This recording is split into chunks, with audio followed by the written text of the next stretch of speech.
Hey, it's your Dragon Lavistro, and I got news for you about EA Games. EA Games is going private, and I'm going to talk about it with you about why this might be a good thing for gamers and what we should look out for. Let's get into it, shall we? So IGN reports that EA goes private in $55 billion deal with PIF, Silver Lake, and Affinity Partners, Andrew Wilson to remain as CEO. EA Games has confirmed it has agreed to be acquired by an investor group composed of PIF, Silver Lake, and Affinity Partners in a transaction valued at approximately $55 billion. It's the largest all-cash sponsor take private investment in history. Andrew Wilson, EA chairman and CEO, commented, "Our creative and passionate teams at EA have delivered extraordinary experiences for hundreds of millions of fans, built some of the world's most iconic IP, and created significant value for our business. This moment is a powerful recognition of their remarkable work. Looking ahead, we will continue to push the boundary of entertainment, sports, and technology, unlocking new opportunities. Together with our partners, we will create transformative experiences to inspire generations to come. I am more energized than ever about the future we are building." EA will continue to be led by Wilson and remain headquartered in Redwood City, California. The transaction is expected to close in Q1 fiscal year 27, subject to regulatory and stockholder approvals. Gamer, what this means is that this could free EA to chase some bold ideas without quarterly panic, or it could turn it into a debt-fueled microtransaction hell with skeleton crews.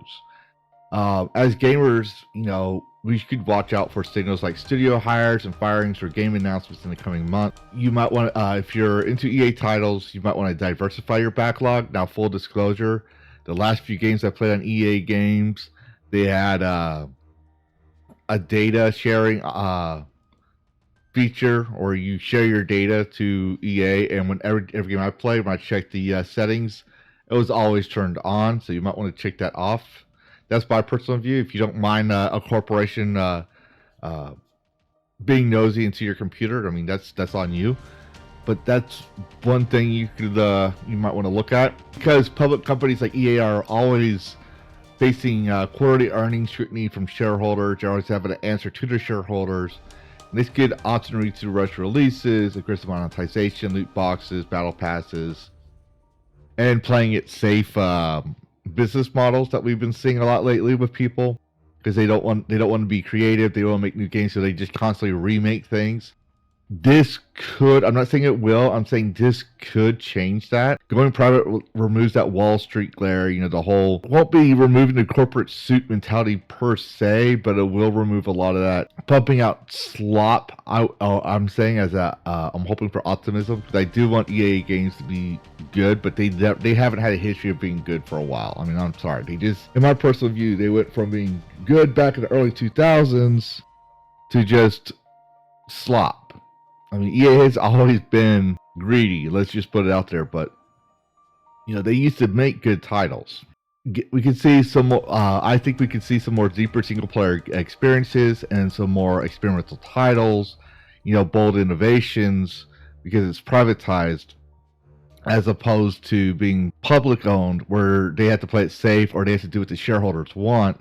But that would depend on the person who owns the company and what their future for EA, what their vision for EA's future looks like.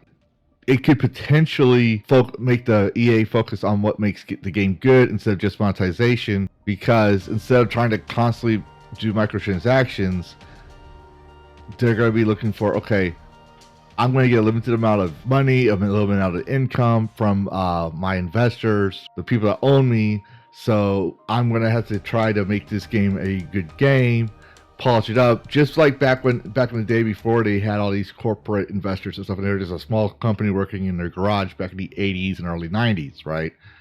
A lot of these companies, like Ubisoft, for example, worked out of an old chateau, basically a French word for castle, for simpler terms. I know it's not the exact definition, but just bear with me here. They worked in an old chateau, and they built from a small team of 8 developers.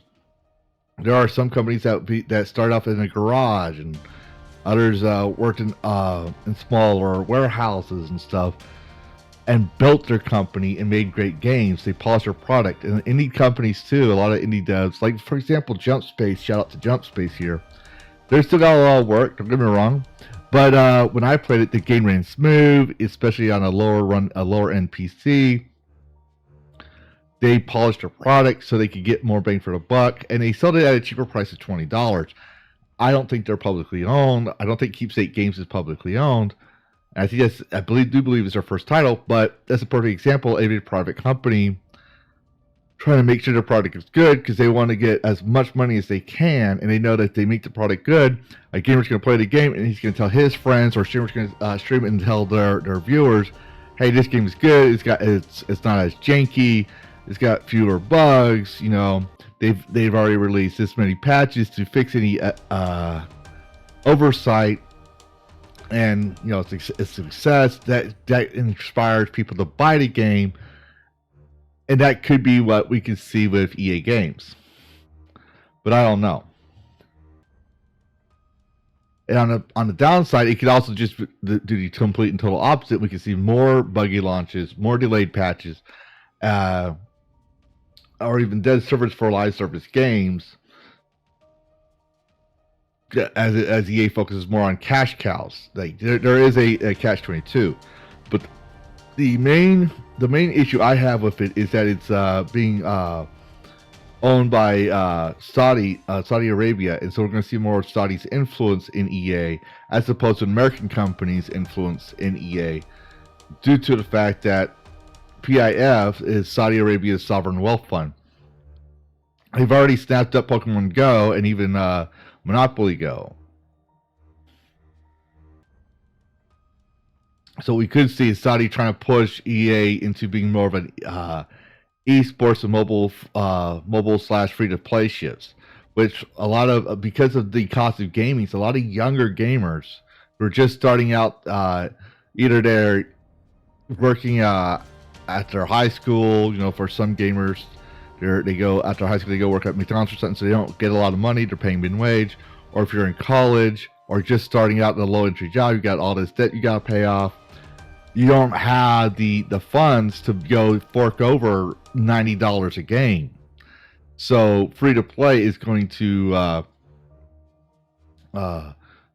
be probably a focus on them. So that could be another shit that we see.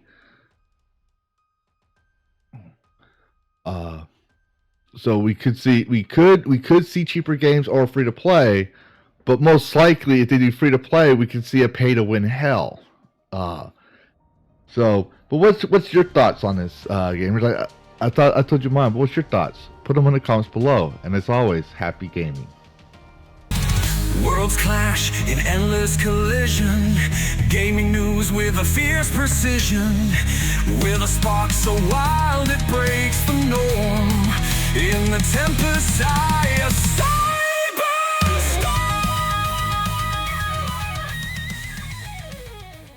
reclaim gaming and dragon cast. Fire breathing wide, screaming loud. Lavistro's here to shake the crowd. Psychotic dragon ready to ignite. Hold on tight.